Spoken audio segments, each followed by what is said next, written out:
Seção 2ª. Das entidades regionais. Artigo 153. O território estadual poderá ser dividido, total ou parcialmente, em unidades regionais constituídas por agrupamentos de municípios limítrofes, mediante lei complementar, para integrar a organização, o planejamento e a execução de funções públicas de interesse comum, atendidas as respectivas peculiaridades. Parágrafo 1º.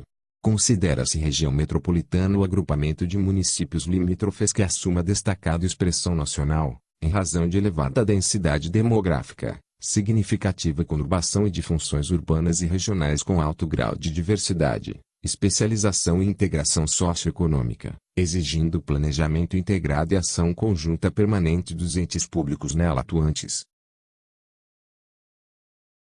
Parágrafo 2º. Considera-se aglomeração urbana o agrupamento de municípios limítrofes que apresente relação de integração funcional de natureza econômico-social e urbanização contínua entre dois ou mais municípios ou manifesta a tendência nesse sentido, que exija planejamento integrado e recomende ação coordenada dos entes públicos nela atuantes. Parágrafo 3º. Considera-se microrregião o agrupamento de municípios limítrofes que apresente, entre si, relações de interação funcional de natureza físico-territorial, econômico-social e administrativa, exigindo planejamento integrado com vistas a criar condições adequadas para o desenvolvimento e integração regional. Artigo 154.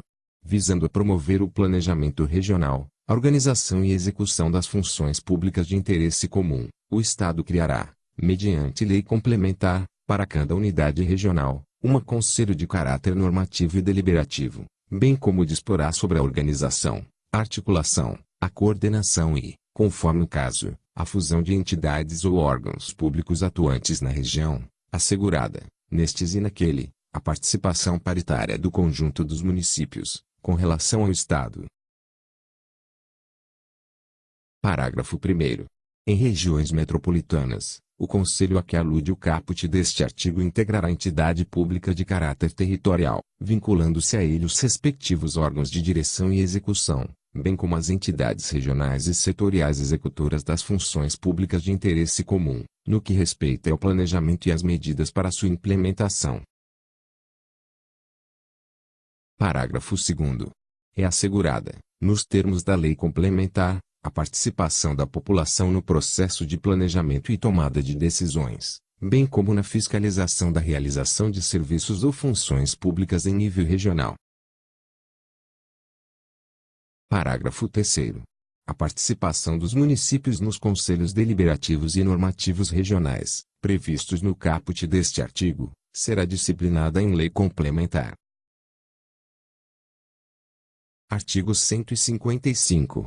Os municípios deverão compatibilizar, no que couber, seus planos, programas, orçamentos, investimentos e ações às metas, diretrizes e objetivos estabelecidos nos planos e programas estaduais, regionais e setoriais de desenvolvimento econômico, social e de ordenação territorial, quando expressamente estabelecidos pelo Conselho a que se refere o artigo 154. Parágrafo único.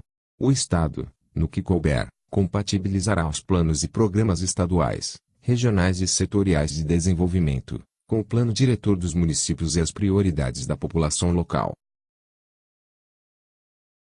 Artigo 156.